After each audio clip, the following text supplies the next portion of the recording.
Segundo bloque de Plural ya con nuestros columnistas, segmento que bueno, ustedes ya conocen. ¿Cómo está Jorge? Bienvenido. Hola Raúl, muchas gracias. Muy bien, por suerte. ¿Con qué temas vinimos hoy? Bueno, hoy me gustaría comenzar quizás a abordar lo que se conoce como nuevas masculinidades. Digo comenzar a abordar porque me parece que es un tema bueno, del que se puede desarrollar mucho y quizás hoy sea la primera entrega, ¿por qué no?, de una serie, ¿no?, de columnas, al menos a mí me gustaría que así fuera, porque como digo, es un tema amplio, nuevo, novedoso, relativamente novedoso, y que un poco ya desde el nombre en muchos casos genera, ¿no?, interrogantes. Llama la atención por lo menos. Exacto, porque hablamos de nuevas masculinidades, ¿no? Nueva por un lado y masculinidades en plural justamente, ¿no? Y un poco es la idea de fondo de utilizar esta etiqueta, tiene que ver con, bueno, dar cuenta de que hay cuestiones que vienen cambiando a lo largo del tiempo, con lo cual podemos pensar en el eje generacional, ¿no?, de las masculinidades entendidas, cómo fueron las masculinidades de nuestros padres, ¿no?, las que aprendieron, las que nos enseñaron, y a su vez de nuestros abuelos, ¿no?, en particular. Vamos a ver que se vienen dando cambios en este sentido. Y también hablar en plural de masculinidades, un poco lo que intenta es dar cuenta de que, bueno, se están intentando generar alternativas a aquella masculinidad que se conoce como hegemónica, que es la que probablemente la mayoría de nosotros, quienes nos identificamos como varones, seguramente fuimos socializados en ese marco, digamos, ¿no?, de lo que se conoce como masculinidad hegemónica, y que muchas veces también nos referimos a esa masculinidad como tradicional y tóxica también en muchos casos, ¿no? Cuando hablamos de masculinidad tóxica, nos referimos a que esa masculinidad hegemónica tiene algunos rasgos, algunos elementos que están muy relacionados con la violencia. No solamente con la violencia de género, sino también con la violencia en general. Si pensamos que esa masculinidad hegemónica se basa en una serie de ideas que la sustentan, que las hemos aprendido desde chicos, un mandato muy fuerte. Estas son las ideas, son los mandatos, lo que se conocen como mandatos de masculinidad. Una de las ideas más fuertes, insisto que esto viene cambiando, pero persiste, es la de los hombres no lloran, los varones no lloran. ¿Qué quiere decir? Detrás de esta consigna, que la habremos escuchado muchas veces de boca de nuestros padres, ¿no?, de nuestros entornos de socialización, familia, escuela, club, etcétera, medios de comunicación, toda la industria cultural también con las películas, las series. Detrás de este mandato de masculinidad está que tenemos que ser fuertes, no tenemos que demostrar en tanto varones debilidad, tenemos que ser dominantes, ¿no? Este es un rasgo y es uno de los mandatos, junto con muchos otros, por ejemplo el de ser proveedores, ¿no? Entonces, hay una serie de mandatos de esa masculinidad que llamamos hegemónica, tradicional, que sustentan a su vez ciertos comportamientos que tenemos, ¿no? Las aprendemos, los vamos aprendiendo e internalizando a niveles que los naturalizamos y que terminan funcionando como nuestros guiones básicos de comportamiento en tanto varones, pero la categoría de varón es una categoría relacional. ¿Qué quiere decir? Que todo lo que es ser varón básicamente implica todo lo que no es ser mujer, digamos, ¿no? Entonces, imposible de alguna manera pensar lo que es la masculinidad y los mandatos de masculinidad sin pensar también lo que son los mandatos de feminidad, podríamos decir, ¿no? Entonces, cuando escuchamos cosas como no hagas eso porque eso es de nena, ¿no?, nos están marcando estos roles que por supuesto no son naturales, están naturalizados por la cultura, ¿no? Por eso también vemos cómo cambian de una época a la otra, como decíamos al principio, y son también aprendidos y desaprendidos. se pueden desaprender, exactamente. Un poco ahí es donde apunta, ¿no? O apuntan las distintas iniciativas que tienden a trabajar justamente estas nuevas masculinidades o la masculinidad hegemónica en particular entre varones, justamente, ¿no? Porque el movimiento de mujeres, el movimiento feminista, viene visibilizando las inequidades, las desigualdades, ¿no?, que se fundan en una diferencia que tiene un sustrato biológico, pero sobre esa diferencia que, digamos, empíricamente corroborable, la biología, se funda todo un sistema político de dominación, como siempre decimos, que funda, ¿no?, la categoría de género para hacer esta distribución de roles, ¿no?, que, como decíamos, empieza desde que somos muy chiquitos con estos aprendizajes. Hay colores, pensemos, por ejemplo, en una juguetería, ¿no?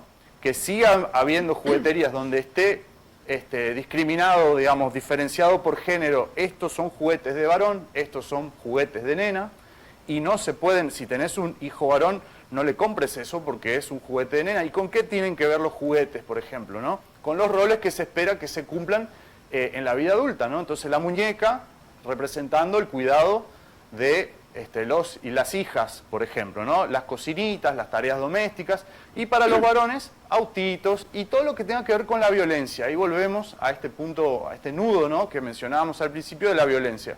Te introduzco un ícono más, los libros. Exacto. Estuve observando que hay en una librería ahora, hay libros para chicos y libros para chicas. Exacto, sí. Que nos parece natural, ¿no? La sensación es, bueno, pero obvio si hay diferencias entre nenes y nenas, pero ¿cuántas de esas diferencias en realidad tienen que ver con cuestiones biológicas del cuerpo, digamos, ¿no? Y cuántas tienen que ver con lo que socialmente hemos configurado y codificado de esa manera, ¿no? Y la mayoría, vamos a descubrir que la mayoría de esas diferencias en realidad son culturales, ¿no? Y como vos decías, Raúl, si fueron aprendidas, pueden ser desaprendidas. Entonces, a eso apunta, por ejemplo, la ESI, ¿no? Es decir, hay todo un plexo normativo que siempre los mencionamos desde esta columna, que vienen haciendo ese esfuerzo, pero que muchas veces cuesta traducir lo que está conquistado en el plano de lo jurídico, de las leyes, al día a día, porque las masculinidades tienen, y las violencias que acarrean ciertos tipos de masculinidades, que son estas que estamos exponiendo, entran en tensión todo el tiempo con otras personas. Y digo con otras personas porque por ahí más claramente con las mujeres, ¿no? En cómo nos vinculamos con las mujeres. Si soy un varón heterosexual, cómo me vinculo con mi pareja mujer, por ejemplo, ¿no? Todo lo que entra en juego en el día a día. Pero también con otras personas, digo, porque también podemos considerar cuál es el vínculo con las personas de otros géneros, ¿no? Personas trans, por ejemplo, de otras orientaciones sexuales que no son la heterosexual, pero también, y por último, y también muy importante, con otros varones heterosexuales. Porque justamente este tipo de masculinidad se sostiene en validarse mutuamente entre varones. Podemos pensar una metáfora en la que ser varón es pertenecer a un club muy selecto, a un club de élite, porque ahí es donde se dirimen las cuestiones más importantes, digamos, ¿no? Hay una valoración que hacemos tácita, porque muchas veces no nos damos cuenta, pero hay una valoración tácita que es muy fuerte, que es considerar que lo masculino vale más que lo femenino, que ser varón, de alguna manera, vale más en muchos sentidos que ser mujer, y que las mujeres no son pares nuestras, ¿no? Que las mujeres no son pares de los varones, y esa es la idea que está de fondo en la violencia de género, por ejemplo. Pero también es lo que está de fondo en todas las presiones de pares entre varones, ¿no? Entonces, imaginemos un varón, que quizás sea el caso de muchos varones hoy en día, que se encuentra, que tiene una pareja mujer, que viene con un discurso feminista, podríamos decir, que le hace reclamos, ¿no? En términos de no, piropos no, esto no digas, esto no hagas, porque es machista, porque oculta violencia simbólica, por ejemplo, por un lado, y probablemente tenga razón en todos esos planteos que le hace a este varón heterosexual que estamos imaginando, y por otro lado tenga grupo de pertenencia, como del club, por ejemplo, ¿no? El grupo de fútbol, por ejemplo, ¿por qué no? Podemos imaginar, ¿no? Que por lo contrario viene a reivindicar todo eso que su pareja le reclama de alguna manera y le pide que reflexione sobre eso, ¿no? Entonces, este varón se encuentra de alguna manera presionado, ¿no? por dos lugares, ¿no? Por un lado y por el otro, y muchas veces lo que más pesa en eso es la presión de los pares, porque está en riesgo, o nos hacen sentir que está en riesgo, justamente el seguir perteneciendo a ese club, ¿no? Donde hay privilegios, si no validamos nuestra masculinidad, porque además la masculinidad no es que nos recibimos de hombres y nos dan el certificado y podemos relajarnos, sino que ser varones, esta masculinidad hegemónica nos exige validarnos como varones con cada cosa que hacemos y con cada cosa que decimos. Entonces, si yo dejo de mandar cierto contenido a un grupo de WhatsApp donde están mis amigos varones, me van a reclamar por qué no mando más eso. Si yo un día no quiero ir a jugar al fútbol porque hace frío, me van a reclamar que mi masculinidad está en riesgo porque estoy mostrando debilidad. Si yo lloro, me emociono, me van a reclamar, me van a hacer gastadas, ¿no? Porque eso atenta teóricamente contra esa masculinidad.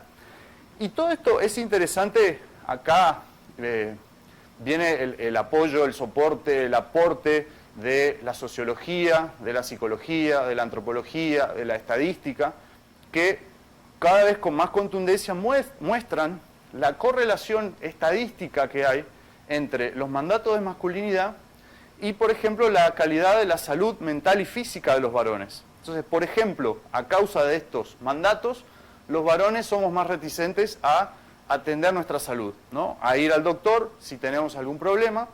Generalmente llegamos a la atención médica cuando ya estamos muy mal. Entonces, las cuestiones de prevención o de atención más inmediata de la salud las descuidamos porque también sentimos que estamos mostrando un rasgo de debilidad. Estadísticamente son más los varones los que se mueren en accidentes de tránsito porque andamos estadísticamente a mayor velocidad, somos más arriesgados, estamos demostrando nuestra hombría también al manejar y terminamos muriéndonos más en accidentes de tránsito. También hay más suicidios de varones que de mujeres, son datos estadísticos, digamos, ¿no? Y hay una correlación que, como decía al principio, la sociología se encarga a través de la estadística y otros métodos de demostrar que existe esta correlación. Y por otro lado, la salud mental también, ¿no? ¿Cómo gestionamos nuestras emociones si los mandatos de masculinidad siempre fueron no llores, no demuestres tus emociones? Y ahí es donde, bueno, desde la clínica, ¿no?, psicológica, hoy por hoy esa masculinidad está en crisis, la masculinidad hegemónica, y los varones tenemos muchos problemas para lidiar con esta situación, con estas presiones, las presiones de las mujeres, por un lado, las presiones de los grupos de pares, que muchas veces son contradictorias, y muchas veces nos sentimos desorientados porque se escucha a compañeros varones decir, ahora ya no sé más qué se puede decir y qué no se puede decir, ya no sé más qué se puede hacer y qué no se puede hacer, y mucho miedo, por ejemplo, a las denuncias falsas por violencia de género, porque hoy en día, considerando todo lo que viene pasando con la cuestión de los femicidios, la justicia también establece cuestiones preventivas, por ejemplo, se dicta una perimetral, una restricción de acercamiento, por ejemplo, de manera preventiva, incluso antes de probar que un varón efectivamente ejerce violencia sobre su pareja mujer, por ejemplo, y existe este miedo, pero en realidad también hay datos que nos hablan de que menos del 1% de las denuncias por violencia de género son falsas. Entonces, también preguntarnos por qué nos preocupa tanto, ¿no?, el honor de un varón, la imagen de un varón, cuando en realidad hay un bien jurídico muy superior que es la vida de las mujeres, que estadísticamente es mucho más representativo, que nos debería preocupar en un 99% más, y sin embargo, en general vemos cómo nos preocupa más ese menos del 1% de las denuncias que son falsas. Jorge, estas charlas, aparte de la columna de Plural, ¿se están dando en algún otro ámbito? Sí, hay iniciativas institucionales, a ver, desde los movimientos sociales se vienen dando de manera más artesanal, si se quiere, se viene trabajando de las universidades, pero afortunadamente también en esta línea de capacitaciones en Ley Micaela, por ejemplo, ¿no?, como parte de todo un esfuerzo de implementar lo que se conoce como la perspectiva de género en las instituciones, de a poco es una deuda pendiente del Estado porque es muy mínimo lo que se está haciendo en este sentido, pero de a poco se están empezando a implementar. Un ejemplo muy reciente es desde el Consejo Deliberante de la ciudad de Posadas, justamente una charla taller a la cual me convocaron también como facilitador junto con Mariano Antón, que es abogado y con una especialización en perspectiva de género en ese sentido y derechos humanos, a trabajar justamente bueno, en el ámbito del Consejo Deliberante se decidió abrir a la comunidad. Bueno, siempre cuesta este tipo de convocatorias, incluso al interior del Consejo. Fue lamentablemente un solo concejal, esperamos que en próximas charlas puedan asistir más. Y en ese sentido hay, digamos, un impulso de seguir trabajando también qué es ser varón entre varones y teniendo un poco en cuenta toda esta necesidad que muchas veces ni sabemos que tenemos de habilitar estos espacios para poder hablar de estas cosas, sintiéndonos seguros, digamos, de que no se nos va a juzgar desde ningún punto de vista y que también nos sirve para expresar lo que sentimos. Jorge, muchas gracias. Gracias. Hacemos una pequeña pausa y seguimos con más Plural.